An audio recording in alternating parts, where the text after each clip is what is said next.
So Yoshi, let's have a nice little fun-filled adventure just between the two of us, so that way we could able to explore the insane amount of galaxies as we like to do, but I'm sure enough we can get a gist of it though, although I'm pretty sure that the game still tells me about the fact that I can't able to take Yoshi everywhere else, you know, just like in the forms of how it does it on specifically Super Mario World in the Ghost House levels, and especially noticeable with for the majority of the time on New Super Mario Bros. Wii, as well as New Super Mario Bros. U / New Super Luigi U, but I digress, but oh well.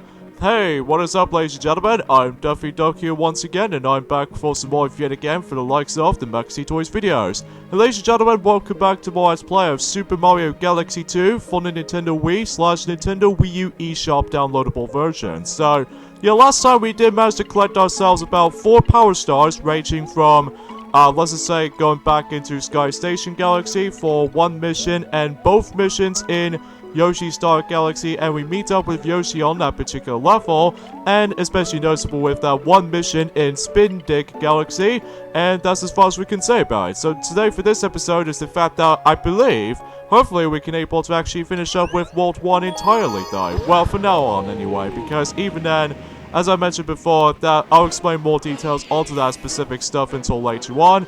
But for now on though, let's get into the forms of the next mission in this game, or in this case the next mission in Spin Dig Galaxy, which we have ourselves the returning silver stars in this particular installment of the Super Mario Galaxy game. And speaking of such, Silver Stars Down Deep, which is the name of the mission. So even then though, yeah, just like the forms of how it does here on the first game, especially noticeable with Super Mario 64 DS, we are once again going to be collecting those Silver Stars, and once again there are 5 of them in total, so even then though, let's go and smash that crystal, shall we? And these cosmic clones has already been dead by this point, even then though, despite the fact that it doesn't give me that much star bits to begin with, but at least that's pretty much something else entirely. So yeah, today's day is the forms of the 3rd of July in 2019, so even then though, a few things I want to explain about this is that first of all, during the likes of Crash Team Racing Nitro Fueled Remake is actually now going to be hosting the first ever Grand Prix during at some point in the online services or something like that, which even then, that way we can able to actually challenge against with, I would say a couple of girl characters basically though, which I haven't exactly known their names were, but the ones I do even remember is, well, Tana Bandicoot from the original Crash Bandicoot games. Even then though, yeah, because of that though, she was actually now being finally a playable character for the very first time. Well, I'm not exactly sure if that was the first time in a playable debut, well, I might as well able to find things out on my own time. But for now on though, let's go ahead and play some Super Mario Galaxy 2 action. So even then though, yeah, the majority of the time on this mission though is that, as you can see, we're going to be using our Spin Dig drill for the majority of the time on this level, especially noticeable of how the fact that get this particular point is the fact that, you know, this stage calls it Spin Dig Galaxy because, you know, we're going to be doing most of our drilling sections once in a while though, so let's be very careful with those amps, because otherwise if we get hit by enemies then obviously we'll lose the drill instantly. So yeah, as far as I can say about it for this point. So yeah, there's not much else I can really say apart from the actual, like, the events that's been coming up of there on that particular, you know, Crash Team Racing Nitro Fueled Grand Prix event, which I was hoping they can able to actually just get onto that though, because even then though, well, I haven't really played that game yet. Well, I just need to able to actually just do some of these recording sessions on Super Mario Galaxy 2 first, and then once I'm done with all those, the rest of the recording sessions on those, then I can able to actually just jump right in with, you know, Crash Team Racing Nitro Fueled. So even then, though, that way it gets the job done for me.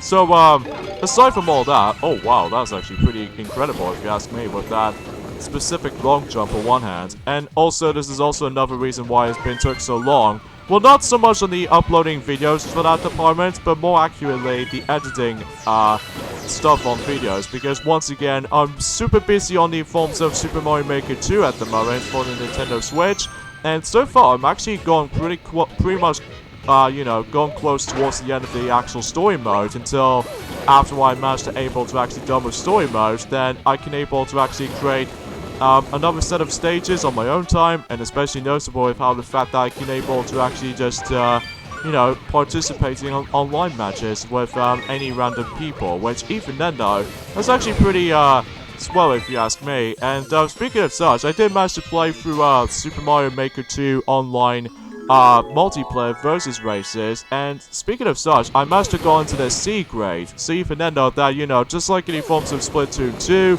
that is especially noticeable in Splatoon 1 essentially as well, I believe, that it does have a ranking system every time you win any matches or anything like that. So, but even then though, at least I did that pretty decently. Well, not entirely master at it, because I need to get used to with the 3D World gameplay style and stuff like that, which it might take a while for me to get used to with that. So, oh well, though, no big deal, yo. But even then, though, it's just, this is all new to me, though, especially noticeable with, you know, some new mechanics they actually introduced. Well, well, what do we have here? A spin drill, huh? That's for digging. Just don't go digging through the center of your face ship. Might get a headache. Haha. Cause, you know, you got a brain. Haha. Well, I'm just only just making a little bit more of an obvious part for that. You know, for that body part inside, that is usually, I'm presuming this actually almost like a brain central or something like that, but I may be not 100% certain. But even then, though, let's just go ahead and continue things on. And I think we should probably hit on to the next stage, if I'm presuming so. And we're able to actually come back for the Hungry Luma stage until for later, though, because for now, we have a choice between these two galaxies to choose from. So let's go for the top by going through Fliffly Bluff Galaxy. So if even then, or Fliffly Bluff Galaxy, as far as I meant to say for that part. So let's see what we got here. Search for the Toad Brigade Captain. So even then, though, that way we can able to find, you know, Toad Brigade Captain. Or in this case, every now and then, it just calls it Captain Toad. But in this game, especially noticeable in the first game, it just calls it Toad Brigade Captain. So that's as far as I can say about it. And right off the bat, though, I'm really loving this music, because even then, though, it's so relaxing and charming as you expect it to. Because even then, that's the thing I really, this is the reason why I really love going back onto these, or in this case, replaying through those Super Mario Galaxy Duology games, because even then, the music itself is fantastic, and especially noticeable about the fact that, you know, once again, the orchestra music does it so much more brilliant job than, you know, basically for every single aspect about this game, basically, though. So anyways, let's go ahead and grab these star bits, as you can see right there, from these little flowers, as you can tell. And also we managed to come across into probably the best power-up in the entire game, plus my favorite power-up in the entire game, which we'll probably get onto that sooner or later, because for now, I think it's about time for me to not only just to grab the some star bits in case of the Hungry Luma stages like so, but also I think we should probably able to have some time to grab these coins. Because you remember on the first game, where basically that if you grab these coins, they're just there for the sake of your high score proportions, but every now and then this time around though, especially in this game specifically, oh man, you're gonna get a lot of coins you can get for this point, especially noticeable in some bonus rooms like these, and especially noticeable where you do need to get coins into your disposal until you're able to actually just, you know, grab some more power stars in the process, because even then though, that I said this before, that, in the first game, that all it does is basically just for high score sequences and stuff. You turn into Cloud Mario, shake the Wiimote to create up to 3 Cloud platforms out of thin air.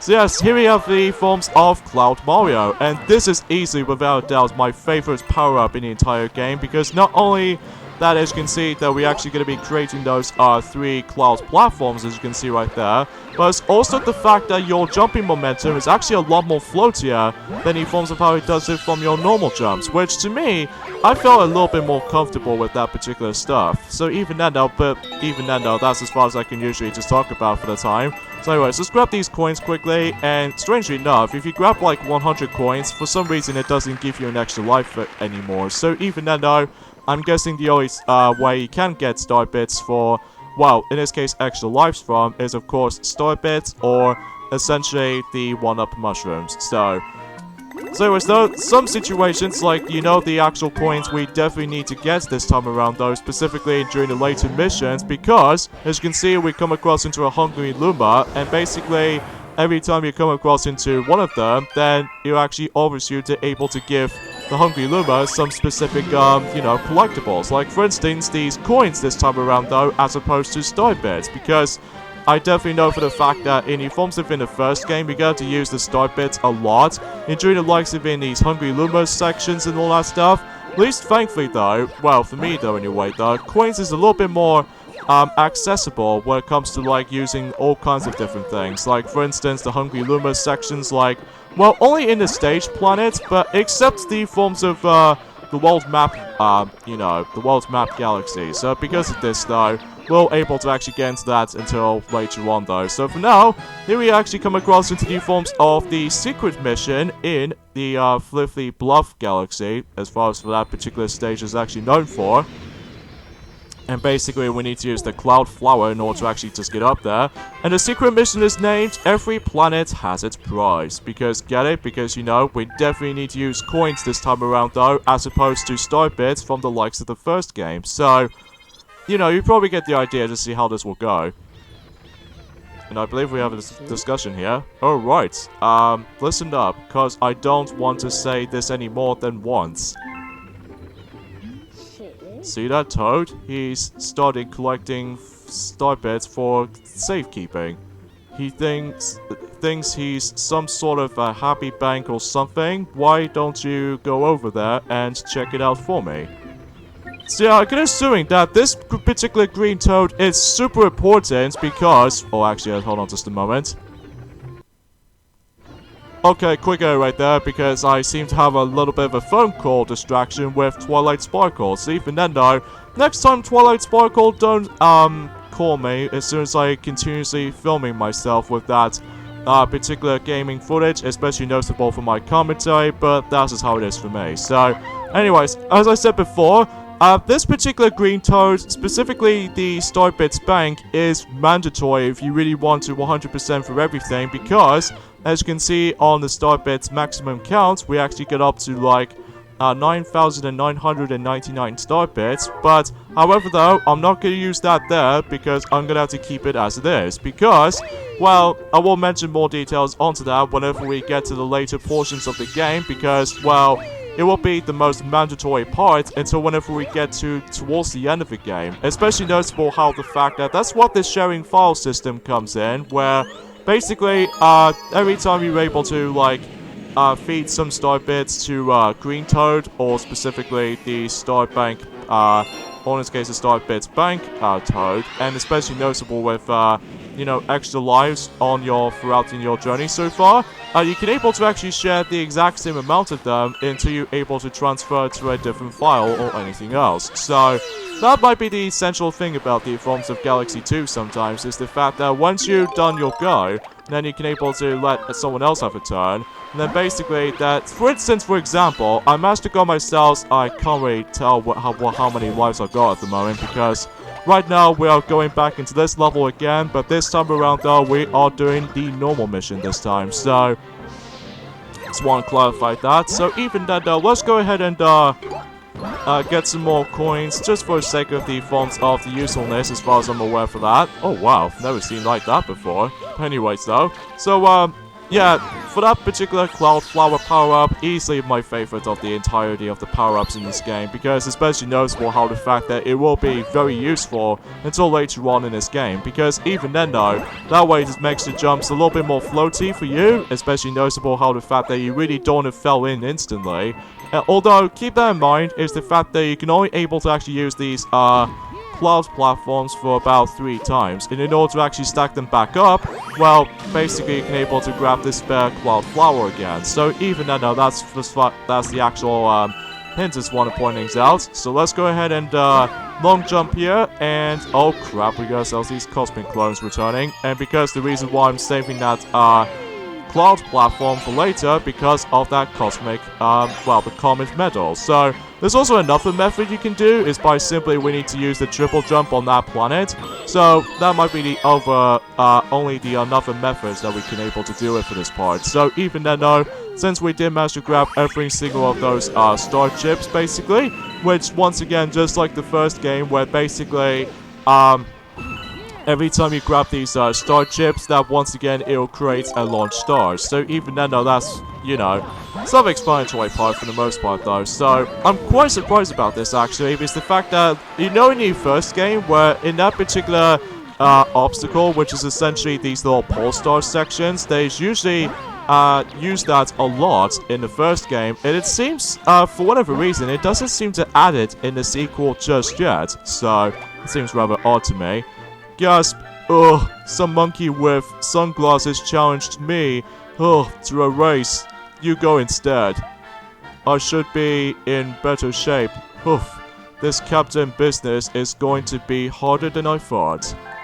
Yeah, because on your own game, then basically you can't jump whatsoever. So because you have yourselves a nifty, heavy backpack or anything like that. So, but for me though, I can just simply reach there and just simply, you know, bump into the champ right here. Whoa, I wasn't expecting you. Good work getting up here. They call me the champ. Seems like you may be a worthily high climbing rifle. Take this power star. We'll talk later.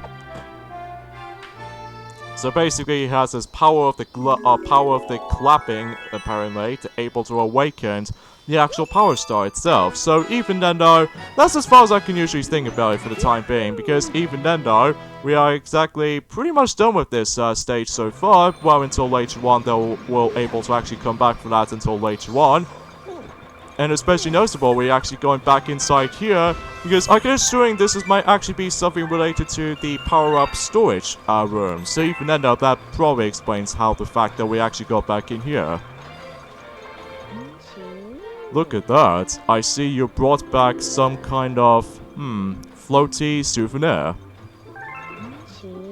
It's a cloud flower. Wow, there sure is some weird stuff out there, huh? So now we have ourselves these two power-ups onto that specific storage. However though, that you can't able to actually break them out though, because they are usually be sealed up with that particular glass, you know, stained glass, particular security thing. So even then though, let's not worry about this too much, because I think we can now able to actually deal with, although we're trying to able to actually go down there, but first of all, let's go ahead and deal with the Hungry Llama first. And seems more accurately though, that we're gonna have to feed him for about 300 of those star bits. And yes, just like the first game, that in order to actually access to this another couple of stages up ahead, we need to once again utilize the star bits, specifically on the world map, and then that way you can able to actually just defeat him once again. But this time around though, he only has like 300 star bits, but until later on in the future world, it will start to add up a little bit more higher than that, until whenever we start to able to farm more of those star bits in the process. So basically, that's as far as we can able to think about it. So even then though, we now actually access to the new galaxy was born. So even then though, let's see what we got here. Flip swap galaxies. So even then though, might be curious to able to see how the actual state itself will able to be plays out to be. So here we go. Think before you shake.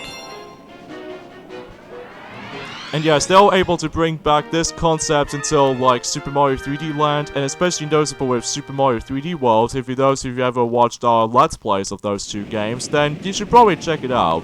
But however though, that could be pretty much different for this game this time around though, because if you do attempt to shake the Wii Remote, as you can see, these panels between the blue panels, and especially noticeable with the red panel, starts to change. So every time you shake the Wii Remote, like specifically if you do like the spin attack or the spin jump or anything like that, that way it changes the actual panel every time you're able to shake the Wii Remote, or the nunchuck if you really want to be more precise. Because yes, just like the original game, you can either use the Wii Remote or the nunchuck until you're able to actually use the spin attack more like anything else. So that's how it is for this part, for that part right there. So, but once again for this point, folks, I do apologize for the lack of dialogue for that point, just because I've already explained about some specific details of how this game actually plays out to be, because even then I already explained things too much. So anyway, so let's grab this extra life, and we got ourselves 41, in this case 42, if that's to be more precise on that part, because just like the first game, if your life counter might actually reach to 0, this means you only have like one chance left still. So even then though, to be expected from the forms of like in every single 3D Mario games these days for this part. So you probably get the idea for that solution. So anyways, let's go and do this long jump right there, and oh, nicely done right there. Especially noticeable when I didn't meant to able to shake the Wiimote for that particular one section, or it's also, you know, I really can't stress that enough as it is for this point, folks, because even then though, it's been such a quite a few days since I actually managed to able to record some of this stuff on my own time, so even then I must admit though, my dialogue itself is really stupidly corny. So now we can able to actually access this next path of, you know, the world map itself. You brought back a star bunny. No, the one thing in the galaxy cuter than one of these, or those? Nothing. That's what. Did I get ya on that one? Well, it looks like to me that cute critter wants to tell you something. Which probably tells us about the actual shaking the Wiimote techniques once again, so even then there's no point for able to tell him that until, well, I basically know every single moveset of how this game offers me to. So even then though, I think that's pretty much it for this galaxy from now on though, and let's go ahead and just smash that little crystal, which basically every time you're able to actually drive in by the actual crystals, then it probably gives you some spare star bits. So that should be pretty worthily noting for. So even then, now let's move on to new forms of the next stage, which appears to be right side down galaxy. So breaking the laws of gravity. So even then though, because of this though, we're gonna be going through like different directions based off from the actual arrows, as you can see from that little walls, as you can see right there, and consecutively this level is going to take place entirely in 2D, because even then though, just like the first game, there's going to be a huge emphasis on 2D aspects. So because of this though, it kind of reminds me of almost related to Sonic Colors almost, especially noticeable with how the fact that, well, despite in Sonic Colors actually heavily borrows the elements from Sonic Unleashed, specifically from the Xbox 360 and PlayStation 3 version, with the actual like in-games engine and stuff like that. So because of this though, well, you probably get the idea for that. So anyways, let's go ahead and use the backflip and the wall jump onto that green pipe over there to make it a little bit of a quicker shortcut, mind you. And we got ourselves, you transformed into Fire Mario. Shake the Wiimote to shoot fireballs. So yes, we have another of those Super Mario Galaxy 1 returning power-up. As you can see right there, we have the returning of the Fire Mario power-up, which basically plays exactly like how it did in the first game, but except that, well, it seems more accurately though. I don't think there is any of those Ice Mario power-ups returned this time around though, because, well, not only the actual main purposes of the forms of like some power-ups do make a return from the first game, but some of them are actually being entirely absent from that game. Well, usually for the sequel. So this is the end of the road for all of the rubbish in the universe. So many boxes, it's getting way out of control if you ask me. Do me a favor and burn all of these as fast as you can, would you say? Sure. Alright, I'll leave ya to it. So yeah, we have ourselves the somewhat equivalent challenges, as you remember from the first game. Basically, whenever we did manage to utilize the bombs in order to actually deal with all these kinds of trash and all that stuff, but every now and then we don't need to utilize the bombs this time around though, because now we need to utilize the fire power-up in order to actually destroy, or in this case, detonated every single box crate. So once you clear them all out, then basically the actual mission itself is accomplished. So it starts off pretty easy though, don't get me wrong, but until later on though, holy crap, I cannot even believe, after whenever I played the garbage dump missions in the likes of in Super Mario Galaxy 1, I can't help but notice about the fact that until later on though, well, I'll explain more on that later, because even then I'm not gonna mention about this too much, because we've already just got started from the very beginning. So the secret mission is the Great Crate Inspector, or in this case, Insector.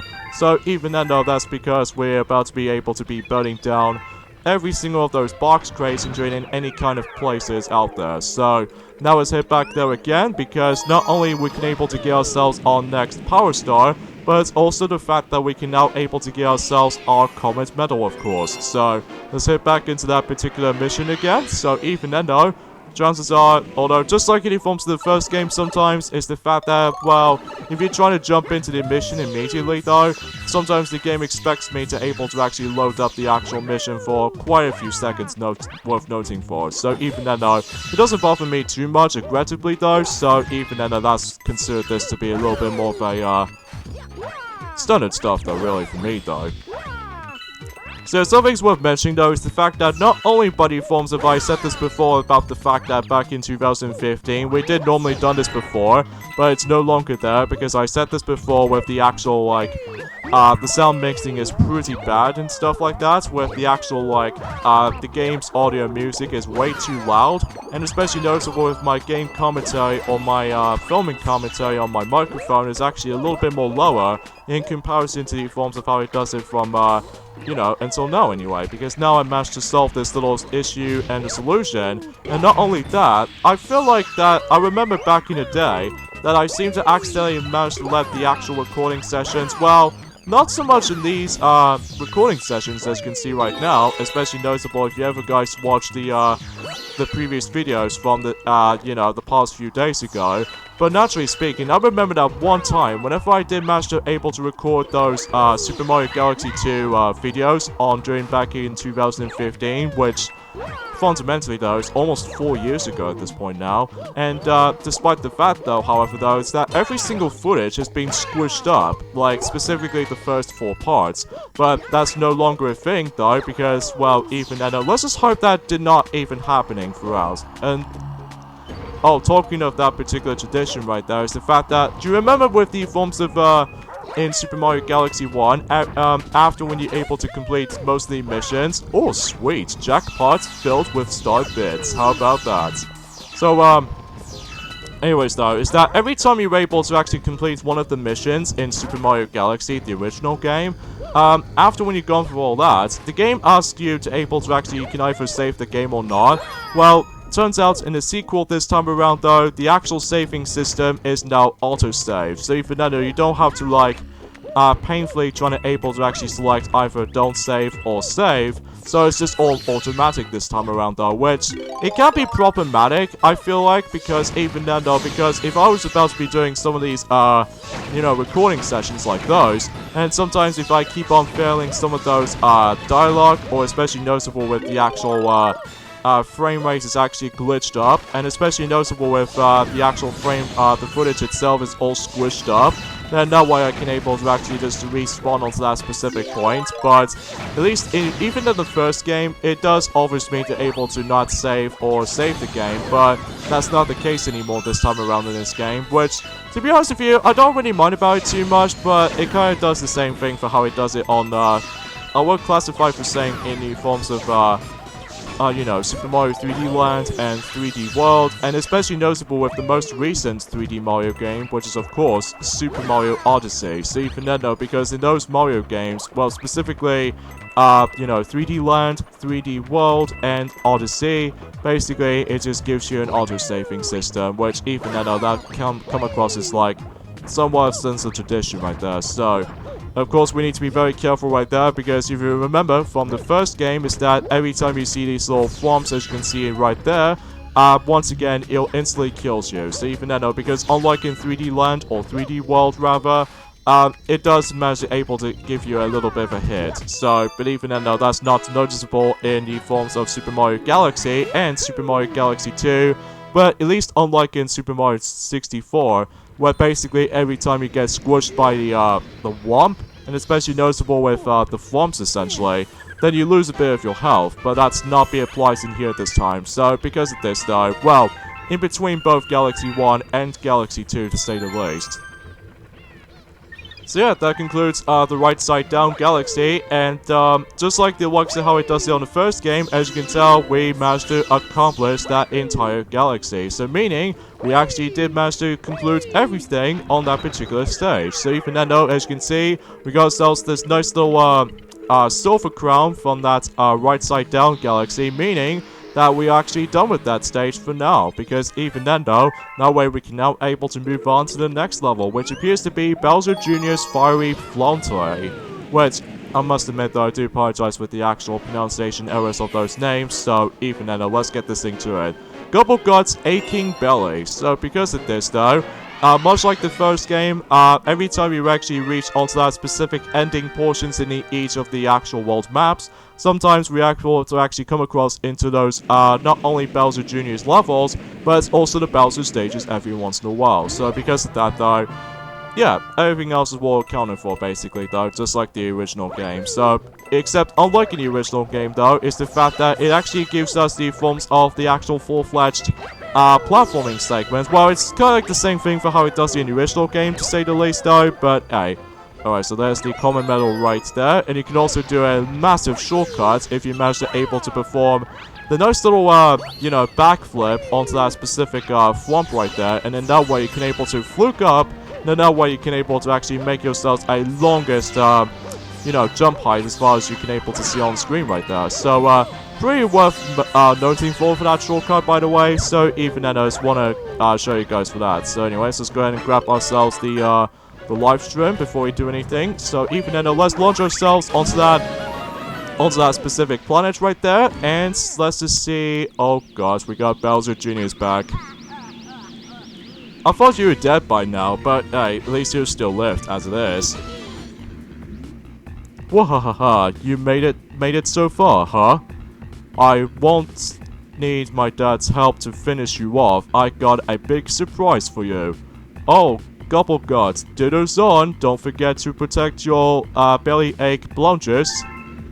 Thanks for that little useful hint right there, Bowser Jr. And besides that, he now actually got himself his cockpit this time around, because unlike in the original game where basically he got himself these airships, so even then chances are he got something a little bit more different, to say the least. Alright, so here we go, folks. Here's the forms of the next boss fight in this game, which appears to be Gobblegut himself. And basically, all we need to do in this boss fight is the fact that we need to attack every single of those little aching belly's weak spots. And then every time you do one of them, chances are it just makes the actual boss fight slightly harder than the forms of the majority of the bosses. And I'm gonna save this, the first one until for later, because that way that will be the easiest, weak spot to able to actually go after for, because even then though, unlike the other ones though, until whenever we get to the second phase, in this case the halfway point of this boss fight, holy macaroni, it just gets a lot more tough and difficult in my opinion, just because, well, first of all, he just goes really dang fast at times, and especially noticeable with how the fact that if you really want to keep an eye out with those weak spots managed to able to get stuck in between, oh my god, it just gets a little bit more time consuming sometimes, because even if you keep on getting hit most of the time with, you know, with Gobblegut and stuff like that, and, oh jeez, I'm going to be doing so badly on this boss fight, well, at least as far as I've already noticed for the time, so. But at least on the plus side though, is the fact that much like the original game, there is actually this little golden stuff that is usually got stuck onto the actual ground, and just like the original game, is that in order to actually just, oh god, Jesus Christ, he really just tried to able to outright against with me. So anyways, you can also just manage to use the star bits shooting at those little golden spots on the planet, which basically, as I said before, basically it just gives you a freebie coin, and in order to actually do that is that you need to use the one of your star bits until you're able to actually just you know, get one of your coins back. So even then though, and thankfully though, we've already got one more weak spot left, and hopefully this boss fight will be done. I will admit though right away is the fact that this boss might take a little bit of a drag sometimes if you keep on getting hit by him, but once you get the hang of it, then he's going to be exploded. See you then, Gobblegut. And what's this? We got ourselves the Grand Star. In this case, to be more accurately, the first Grand Star in Super Mario Galaxy 2. So even then though, if you think that in the original game, that the first Grand Star was actually located in the Gateway Galaxy on that engine room that we need to switch off every single switches, well, turns out we actually got ourselves the first proper Grand Star in the entire game. So even then though, but it happens to be on the actual boss stage. So even then though, even with the forms of the Bowser Jr. level and stuff. And just like the original game though, it just takes us into the almost exactly identical scene of how it does it on the original game, but this time around though, it'll act out pretty differently, because rather than just actually placing in the inside of the actual beacon's core, instead, it actually acts out as a portal to the next new world. A portal to the next world opened up. So yeah, that's the whole entire purpose of the forms of the Grand Star's usage of this game this time around, though, because it's now act out as world progressioning. So even though, yeah. Whoa, look at that. You did it. You brought back a Grand Star. That's great. Now we can use the power of the Grand Star to travel to another world. We're one step closer to retrieving your special one, buddy. Through time and space to an unknown world we go. I'm jingling, just thinking about it. Ready, Captain? Of course, indeed, Lubba. So let's go ahead and explore the next world. Well, in this case, the next new world in this particular game so far. See, Fernando, let's get into the actual portal. So yeah, it's no longer gonna have to be like, you know, traversing through those different domes and stuff like that, as I said before. So even then, let's hit into the forms of World 2, where basically, I really like the actual aesthetics about this world map, by the way. Whoa, take a look at that. We found an entirely new world. Looks like there should be plenty of power stars here. Go ahead, we're all counting on you, Captain. Thank you, Lubba. I really appreciate it. So, anyways, though, I'm afraid to say, guys, is that we are gonna have to end things off at this point here. So join me next time on Let's Play Super Mario Galaxy 2. It's the fact that we're about to continue on and on to World 2. So see you guys next time. Later, fellas.